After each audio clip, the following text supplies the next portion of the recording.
This is your Friday Daily Delivery. I am Michael Rand. Thanks, everybody, for joining me here today and all week.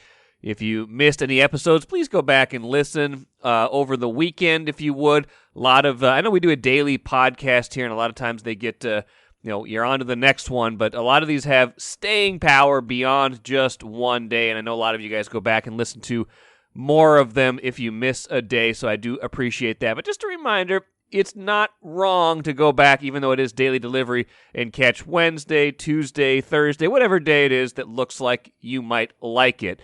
Today should be great. Got Jason Wilde from Wisconsin Radio, Wisconsin-based writer, on to talk Packers here in a little bit. Packers-Vikings on Sunday at U.S. Bank Stadium. Big game for both teams, really, for a lot of different reasons. Mark Craig will join me in a little bit, too, to talk about that game and to talk about his weekly NFL picks. Yeah, I got a little setup of a big Gophers women's basketball game this weekend, and plenty of other good stuff coming up next week as well. But first, what did I miss? It was a day of messages and really messages received. Wild coach Dean Evison didn't like what he saw from the Wild in their last 4-1 loss to San Jose the other day, so he shook up the lineups. Separated some players who'd been playing together, trying to jumpstart some guys, and trying to get them to put together a more complete effort. Timberwolves hadn't liked the way they've been playing really since, for as long as I can remember, last couple seasons at least. When they win a game, they tended to coast the next game and not play well. So their challenge from head coach Chris Finch, from veteran guard Patrick Beverley, was to play better in this second game of a back-to-back against the Spurs on Thursday night after beating Sacramento the night before. Messages received, I would say. Both teams win in rather comfortable fashion, blowouts, if you will. Wild 7-2 over Dallas Stars. Ryan Suter comes back for Dallas. To see his old team, his new team, does not find any defensive success. Probably a measure of for Wild fans, probably a measure of, we're on the right track kind of thing with that game. Kirill Kaprizov and Matt Zuccarello get separated on their lines, but they end up playing together some in the game anyway, and when they are on the ice together, they combine for 3 goals in about 5 minutes of ice time together, which was pretty cool. So maybe you just have to take them apart to make them appreciate playing together. Victor Rask back in the lineup had a nice game. 7 goals from 7 different players in the game. I guess the message was received. Wild looked great, improved to 11-5 this season. Timberwolves, same thing. Challenged to play better in the second half of back-to-back. Challenged to play better in games after a victory. Come out on fire against the Spurs. Take a 20-point lead in the first quarter. Maintain a comfortable lead pretty much throughout, end up winning 115-90. They shoot the ball really well. Anthony Towns, another really efficient game. He had 25 points. D'Angelo Russell had a good game for the Wolves as well. Got some good bench production with Jaden McDaniels, Taurean Prince, and Malik Beasley all topping 13 points or more. Anthony Edwards didn't have a big scoring night, but 13 points, 5 rebounds, 6 assists, 2 steals, 2 blocks, filling up the stat sheet in another good game for Anthony Edwards. Just a solid all-around game, 115-90, pretty much a wire-to-wire win for the Wolves. And listen, San Antonio is not the Spurs you remember. They're 4-11 this season. Not a good team, but, Sacramento, kind of the same thing. Sacramento's better than the Spurs, but kind of in that middle to bottom of the West, kind of like the Wolves are right now. If you are going to have any sort of chance to contend this year, those are games you have to win, and the Wolves took care of business in both of those games. They got an opportunity now. They play Memphis on Saturday, another chance to feel better about themselves in that game. And then they go to New Orleans. So a chance to put together a little winning streak. I mean, Memphis is a good team, but that's a home game. Try to prove that, when you blew that lead to Memphis last time, that was, that you can finish out a game, things like that. So a chance to put together a little bit of a run here, at least a 3-1 stretch if if nothing else. But at the bottom line for both of those teams, the Wolves and the Wild, messages sent to them by their head coaches and messages definitely received on the ice and on the court on Thursday night. Take a playcation to Mystic Lake for 24/7 gaming, fun restaurants and bars, and luxurious hotel rooms. And join Club M to bask in the rewards. Follow the lights to Mystic Lake, where every day is play day. Happy to have on Daily Delivery today, Jason Wilde. Crossing the border here, Jason. You are on a popular radio show, Wilde and Tausch. You write, you do all sorts of stuff, and you do it with the Green Bay Packers. It is Vikings Packers week. Give me, Jason, first off, how you doing? I'm great. I know the illustrious guests that have appeared on this podcast, so I do feel some modicum of pressure, but I'll try to deliver as best I can, buddy. Well, I appreciate that. It's I think the guests have been good, and we do have our fun with the Packers from time to time, but Green Bay obviously in the midst of a very good yet very dramatic last 6 months with everything that's happened with Aaron Rodgers, and maybe surprisingly the defense being a big part of the story this year. Maybe we can, before we get into the Rodgers drama with both the off season and then with COVID recently, maybe we can talk about the substantive stuff and the defense and how well that side of the ball has played, even with a lot of the injuries they've had. Yeah, didn't see it coming, I'll be honest. I looked at Joe Barry's track record as a defensive coordinator, not very good in Detroit. Again, for a team that I think went 0-16 one of his 2 years, so there's certainly the talent dearth was probably a factor there, but not very good in Washington either. And a defense that, frankly, wasn't all that bad last year. And you could argue, while it certainly had some mistakes in the NFC Championship game, they gave the ball to Aaron Rodgers plenty with a bunch of picks of Tom Brady. So, I didn't think that they would be horrible defensively. And then they played their opener and were horrible defensively.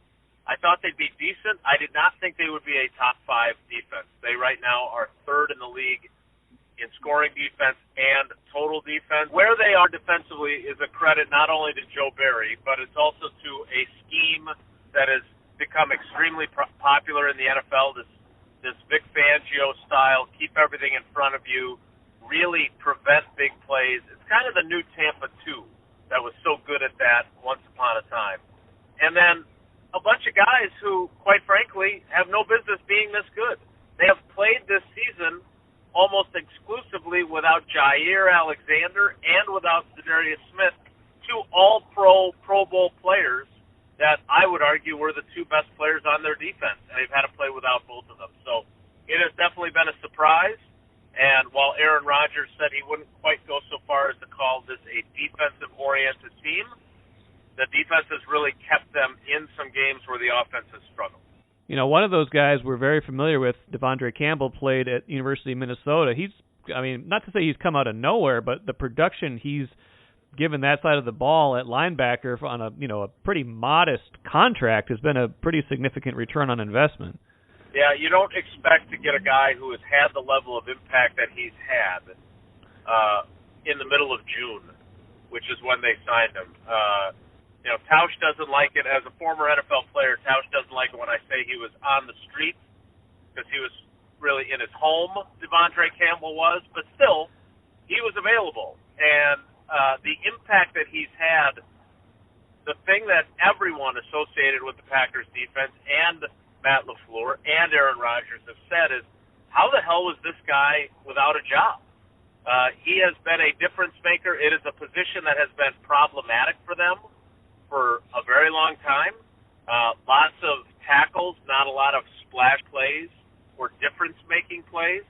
And Campbell has come in and given them everything, including running the defense as the chief communicator. So it really has been one of those additions that you make it at the time and think, okay, this guy could help us. But there's no way Brian Gutekunst said, this guy could be one of our best defensive players. Indeed, and we'll see, if they can sustain that for the rest of the year. Vikings offensively have certainly have some playmakers and looked better last week, so that could be an interesting kind of chess match on Sunday. Jason, let's get to the juicy stuff. Aaron Rodgers, everything that's happened in the last 6 months with the trade or not wanting to be there talk at least, and then that seemed to be at least papered over somewhat. Although his talk at the beginning of the year didn't exactly make it sound like all the fences had been mended, and then the COVID stuff, where in my opinion and at least my estimation, he lied or at least intentionally misled people about his vaccination status. How has all of that played out? Especially now he's on the injury report. There's never a dull moment with him. Not this year, there hasn't been, no. And I do think all of that ties together to some degree because, what's very strange about the timing of everything coming apart with the COVID diagnosis, his unvaccinated status coming to light, all that stuff, was that he seemed to be in a surprisingly good place with the front office. I did a story on The Athletic where he talked about how he'd seen changes in people that have really surprised him, meaning Brian Gutekunst and Mark Murphy and Russ Ball, the kind of the three-headed leadership on the front office side. And then he talked on a Pat McAfee appearance about how Brian Gutekunst was having conversations with him that really meant a lot and had really pleased him that he was being included in the discussion, which was one of his complaints during the offseason. He revealed this week that he was part of the discussion about whether to add Odell Beckham Jr. So everything seemed to be trending upward in terms of the relationship, and then, of course, the COVID thing hits where, in some ways, and this is why it complicates things, in some ways it was an opportunity for them to see that Jordan Love does not appear to be ready. And moving on from Aaron Rodgers after this season would probably be close to the NFL malpractice. At the same time, it's kind of a thing where Brian Gutekunst, I think, was frustrated with some things personally with Rodgers in the past. And then for him to go out and flout some of the rules, get the team fined, put the team in a position where they were on a 7-game winning streak and now he's unavailable. I'm sure part of Goody is looking at that going, see, this is why this bothers me. The question is, does whatever it is about Rodgers that bothers Gutekunst and the front office and the personnel staff, does it rise to the level of we'd be better off with Jordan Love as our quarterback and not having to deal with this guy? Or is it, he's a pain in the butt, but he's our best chance to win the Super Bowl, and we'd be stupid to move on from him? I think that's the question they will ask after this season. He cannot come back on the current contract that he has. He's signed through next year, but his cap number is $46 million. They cannot leave that the way it is. So they will either trade him or extend him and commit to him beyond the 2022 season. It's going to be fascinating. I don't particularly look forward to it, but there's a lot of football left to be played, and as we found out last week with him contracting COVID-19, you just never know what's around the corner for him. That cap number of $46 million sounds very familiar. Kirk Cousins has a $45 million cap hit in 2022. Probably not the same scale of quarterbacks, obviously, but decision time for the Vikings in that vein as well. That's interesting. I didn't realize that cap number got pushed that high. I mean, to me, it's bonkers to even consider getting rid of him, even if he's dissatisfied. I mean, he's the single greatest. I mean, Tom Brady's had more individual team success, but just in terms of pure quarterbacking, I don't think I've seen a better one than Aaron Rodgers. And just the way this has deteriorated to this point is interesting to me, just kind of from a distance. And maybe the final thought for you is, seeing Jordan Love play, what does that, you touched on it a little bit, but does that give them a little organizational pause, or is this just a matter of, well, it's still very early in his development? You remember Aaron Rodgers sat for 3 years behind Brett Favre before he got a chance to play. Like, is it still a path where they feel like he is their quarterback of the future?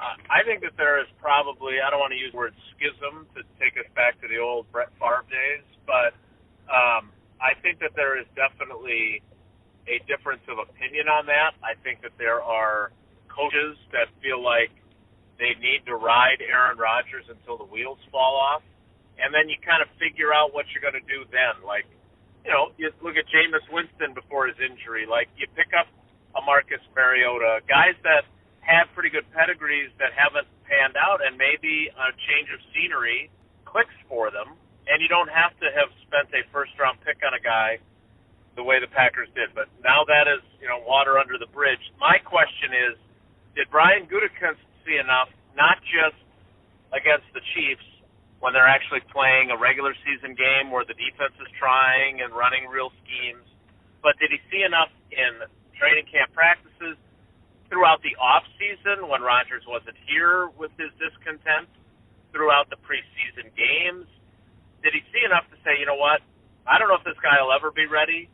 Maybe we keep him because he's a decent insurance policy. We've already invested the pick, but we have to have Rodgers be the guy. I don't know how Goody is looking at that, because I also think that there is an arrogance among all scouts and GMs, not just him, that they always think that the reason why a player isn't good is not because their evaluation was wrong, but because he wasn't used right or he wasn't coached right or something is preventing him from reaching the potential that they saw in him when they drafted him. And so I don't know what Brian Gutekunst is going to decide there, but he is, he's known to be stubborn and have a strong opinion that he is always right. So if he decides that, no, Jordan Love's the guy, then they will try to get as many draft picks as they can for Rodgers and move forward. I just look at so many teams, and you obviously are up close with one of them,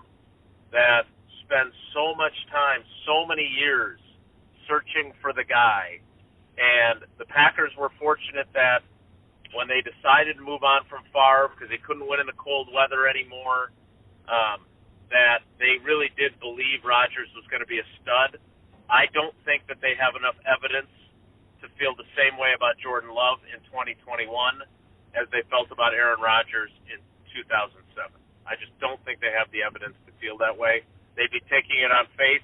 They'd be taking a risk, and they'd be running the risk of being in those teams, whether it's the Bears or whoever, that just keep trying, searching for that guy, something they haven't had to do in 3 decades.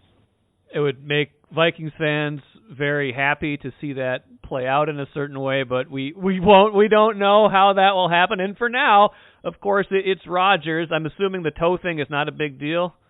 It's enough to keep him out of practice again today, but he said he's definitely playing. The issue there is the last time he had really a true practice was before they played Washington on October 24th. They had the short week the following week to play Arizona on Thursday night. All they did was walkthroughs. Came back from their mini bye, had a light practice on Monday, November 1st that he took part in, had the COVID symptoms on Tuesday the 2nd, tested positive Wednesday the 3rd, didn't practice all that week, didn't play against the Chiefs, didn't practice all last week, played against Seattle, and now isn't practicing this week. And as someone who has talked many times as a quarterback about the value of practice, at some point you have to acknowledge that not practicing is probably going to hurt not only your performance, but being on the same page with your guys. That'll be interesting. Another little subplot for Sunday as if we needed more. Jason Wilde, good stuff. I'm glad we got a chance to catch up, and maybe we can do this again down the road. I will definitely do this again down the road, buddy. Thanks for having me. You bet. Take care. All right, you too. Hope you enjoyed that conversation with Jason Wilde. I think it was interesting that he noted how little the Packers have been able to practice with Aaron Rodgers in recent weeks.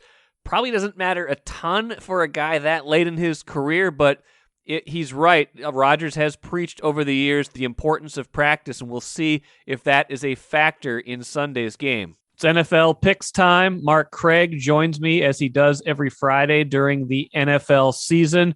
It's a big one, Mark. It's Packers Vikings week. I talked about this with Ben Gessling and Andrew Kramer a little bit on the Access Vikings podcast Wednesday, but when it feels like this is an important game for both teams, but it feels like this rivalry is better when both teams are kind of on more equal footing. And right now, the Packers clearly have the upper hand after last year and what we've seen so far this year. How do you feel as far as a Vikings-Packers week goes? How does this feel to you in terms of the rivalry?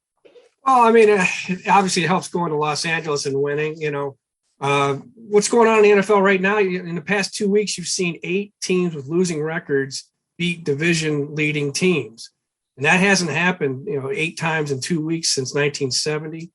So you're seeing kind of in a crazy league, it's even crazier in that, teams with 7-8 wins are losing to teams with 3 wins. The rivalry, to me it's been heavily in favor of the Packers because they've had Hall of Fame quarterbacks going back to 1992.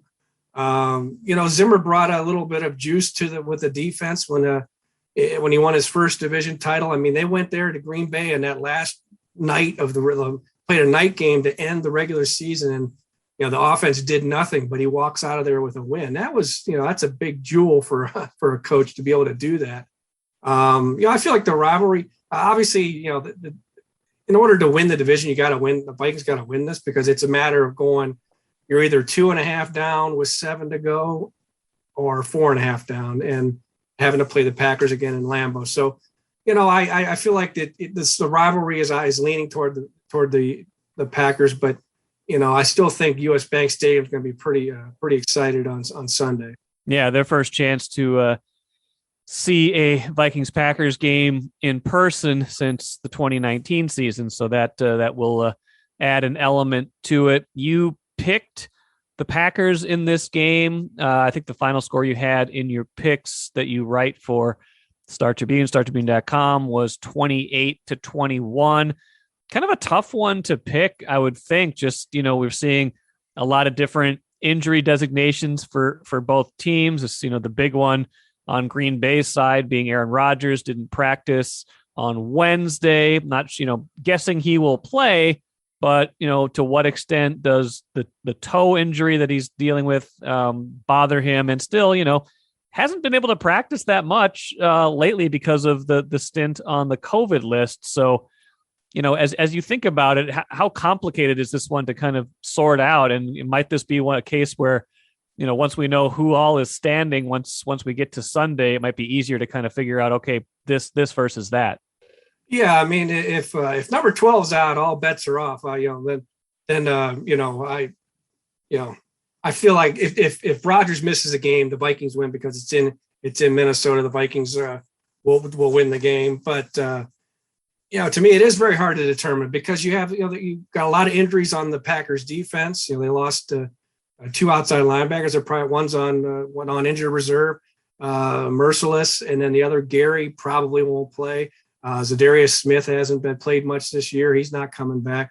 Alexander, the cornerback, hasn't played much, but they have played really outstanding. This is the best defense they've played since 2010 when they won the Super Bowl. So to me, it's hard to figure with all the injuries. But obviously it's Rodgers. If the Vikings had played this game with Rodgers having missed a week and the Vikings are at home because of COVID and he didn't practice at all, I think the Vikings win the game. But I think he had that game under his belt. We'll see how much he practiced this week. But I just like when I like the Vikings going out to Los Angeles and when they were down, kind of rising back up. I kind of see this, settling down to where the better team with the better quarterback wins. Although Kirk is playing very well, but he's just not Aaron Rodgers. How is the Packers defense doing it? You mentioned a lot of those injuries. I've been surprised at that side of the ball. I mean, I don't know if you can say they've been carrying the team, but they've been keeping them close in recent weeks. And, they've had a pretty good, they've had to face some pretty good quarterbacks lately. Mahomes and Kyler Murray. Russell Wilson came back from his injury last week, and they've limited all 3 of those guys pretty well. Yeah, I mean, Mahomes had his worst game as a pro against them. It's just it was timed to where Jordan Love was the quarterback, and they lost 13-7. Joe Barry came in with that defense and really had that first game where they lost 38-3 to the Saints in Jacksonville, which was probably a home game for the Packers with all the fans down there. to me that defense has played exceptionally well. Carrying is probably a strong word, but they are certainly, prepared to go into the postseason. I mean, when we last saw the Packers defense last year in the postseason, they're at home. They need a stop, and they can't stop Tom Brady and the Buccaneers. So they made a lot of changes. They used their first-round draft pick on a corner. A lot of people up in arms about that, but that's what they needed, I think. So yeah, they're right there, and they're every bit a part of why I pick them to win, this weekend. One of those guys that's played very well for them this year is former Gopher Devondre Campbell. Remember him from his Minnesota days. Really good guy. I like following him on social media. You wrote about him earlier this week. What's been his impact over there? But one of the higher rated linebackers this season. Yeah, I mean, he's the NFC Defensive Player of the Month for October. He came in. I mean, what a steal! 1 year, $2 million deal. He comes in. He's had some experience as a starter, but he was such a good pick that even Aaron Rodgers complimented Gutekunst in making a good personnel decision. We all know how Aaron wants to be a personnel guy / owner / quarterback / know-it-all. He didn't specifically say Gutekunst. I remember when he complimented him earlier. Not specifically. It was like the front office guys or the personnel guys or something. He did not mention his guy Goody by name. Yeah, I would imagine that the GM is included and would be included in the front office. But I mean, to come in and play that, and they also, they got another inside linebacker that's playing really well. They just have, right now their outside linebackers they're banged up, and that's going to be a big issue. It's good for Kirk Cousins that their outside linebackers, those edge rushers, aren't going to be quite the same. It doesn't appear. But overall, that defense has played really well. Now, lots of upsets in the league last couple weeks. Like you said, there's been a lot of lopsided scores going against the favored teams. That's got to make your job as a prognosticator difficult. But this week, I don't see you having a whole lot of upsets. Is that a matter of just the matchups not really calling for that this week? Or just not knowing what the heck I'm doing? Well, one of those two. You never know. Yeah. So, what was weird about last week is what really jumps out to me is that you had all these blowouts. You had, Baltimore 12, Tampa Bay loses by 10, Arizona 24.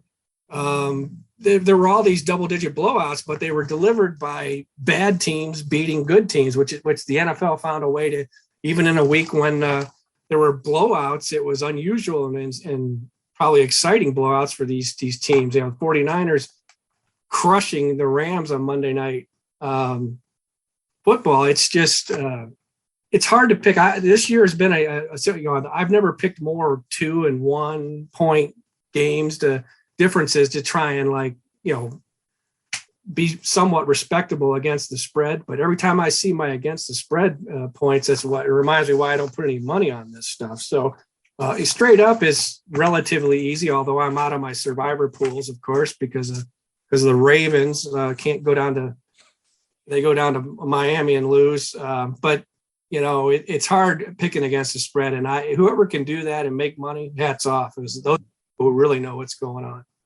Here's the thing. I don't think the Ravens are very good. I'm not buying the Ravens. So I think the Bears actually win that game in Chicago this week. You've got Ravens by 10. I'm gonna call that one as my upset special. I'm gonna go Bears over the Ravens straight up this week. I just don't think Baltimore's all that good. Like you all, they're definitely inconsistent, which is, but I think, in hindsight, I should not have picked them because as much as we talked about the Vikings being on the field for 90 plays on defense, Baltimore's on the field for 90 plays on offense. And then the NFL, they're so concerned about player safety, they throw a team back on the field 4 days later and make them travel, and then they got to play in South Beach where the humidity is 9,000%. Player safety, it's a high concern in the NFL. So, but you better suit up 4 days later and entertain us on Thanksgiving and all this stuff. So that was probably it. But I see your point that they're not a dominant team, but they can definitely, and they can be a great defense or they could be a porous defense. They can be outstanding offensively with Lamar Jackson doing it all, or he can be inconsistent. So they're a good team, but definitely not a great team. I just keep coming back to the fact that they should have lost to Detroit, and that's my barometer for any team this year. Yeah, that's a shared feeling around here, isn't it? You're off of any Detroit picks. I love how you're picking them. Oh yeah, steamrolled every week. Every time you pick them to get steamrolled, though, they actually show up. They tied the Steelers last week. And over the years, when I've picked them to be the upset is when. Like I picked them to beat Philly, and I'm watching the Vikings game, and I'm clicking through, the scores, and it's 40-0 Philadelphia, and I said, I don't think I'm going to win this upset special this week, but this is my weekly reminder to never pick them again. Although if I'm Vikings fans, I really hope, because I don't think the Tide, takes care of it with Pittsburgh. I think they need to lose before they play, because they play the Vikings December 5th, which is the week after their Thanksgiving Day game against the Bears. I'm a Vikings fan. I want them to beat the Bears so they get that 0 out of the way before the Vikings show up. I agree with that. Couple more games here. We'll get to your upset specials here in a second. Probably one of the more interesting games this week could be a shootout. Dallas against Kansas City.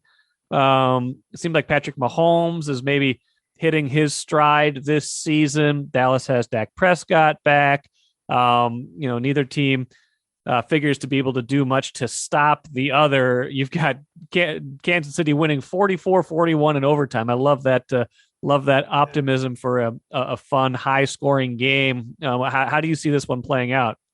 Well, yeah, there's already been 14 overtimes, and the record for the NFL is 95. In 1995, they had 18. So we're halfway through the season. I don't know.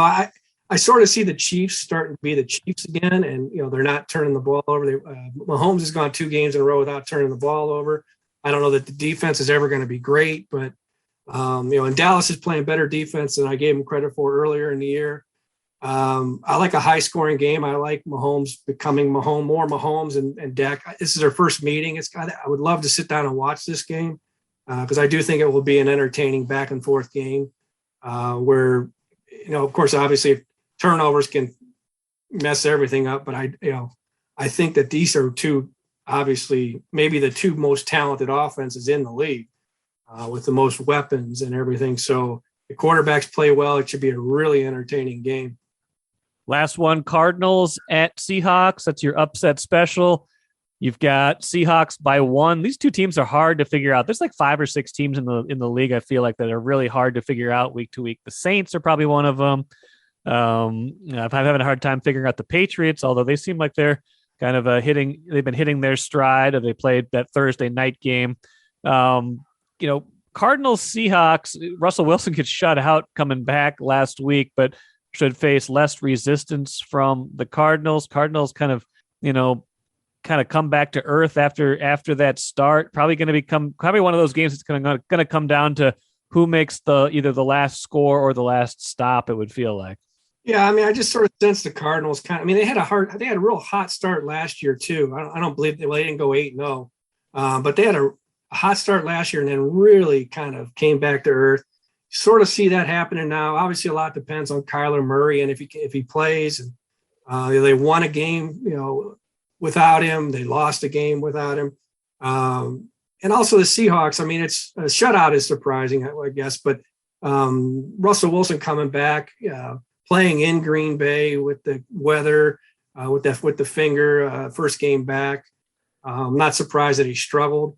I sort of have a feeling because he's like 16-4 at home in November. And I just sort of get the sense that the Seahawks are going to kind of return to that home field advantage with Russell Wilson and the Cardinals kind of coming back to earth or coming back to the middle of the pack like they typically do. So, yeah, but I think it'll be a close game, 1-score game.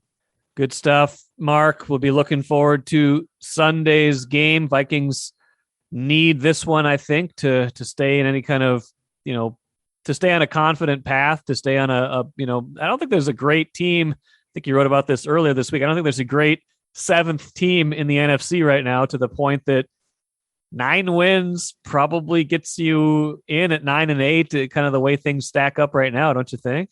Probably in the NFC. The 7th team in the NFC right now is Carolina.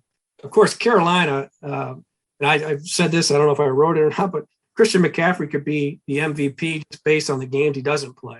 It's like when he doesn't play, Carolina is there's nothing. I mean, they're a terrible team, but when he plays and he's healthy and they get him they use him in the run game and the pass game, they're tough. But certainly they're not a dominant team, or you don't have to be dominant. You just got to get into the playoffs and be hot and get on a roll.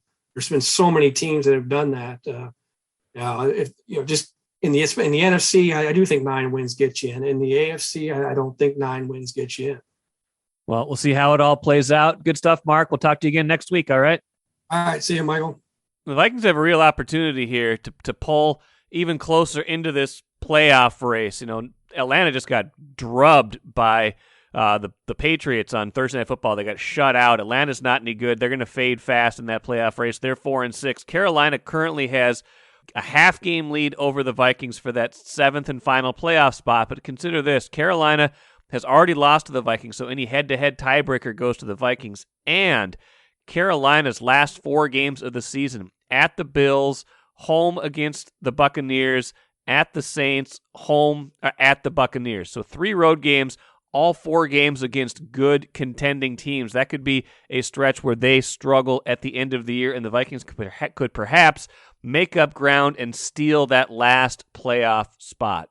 Let's finish with the cooler. Battle for Atlantis this weekend in the Bahamas. Gophers against UConn in women's basketball. That should be pretty cool. Paige Beckers, of course, the superstar, former Minnesota standout, now playing for UConn, and Gino Auriemma. They will be down in Bahamas to play against the Gophers. So just something worth watching in that game. Beckers idolized Gophers coach Lindsay Whalen growing up, had a poster of her in her bedroom, things like that. So just kind of a cool confluence of things in that game. Definitely one that I'm looking forward to watching, too, as a measuring stick for where the Gophers women's program is right now as well. That will do it for me today. Good stuff coming up this weekend. You'll want to watch a lot of TV. Minnesota United playoff game Sunday. Talked to Adrian Heath earlier this week. If you missed that one, go back and listen. Really good stuff from Adrian setting that one up. Of course, Vikings against the Packers on Sunday. Gophers against Indiana on Saturday. Should be a good game for them to hopefully get well. We'll see how it all shakes out. Thanks for listening all week. Be back at it on Monday.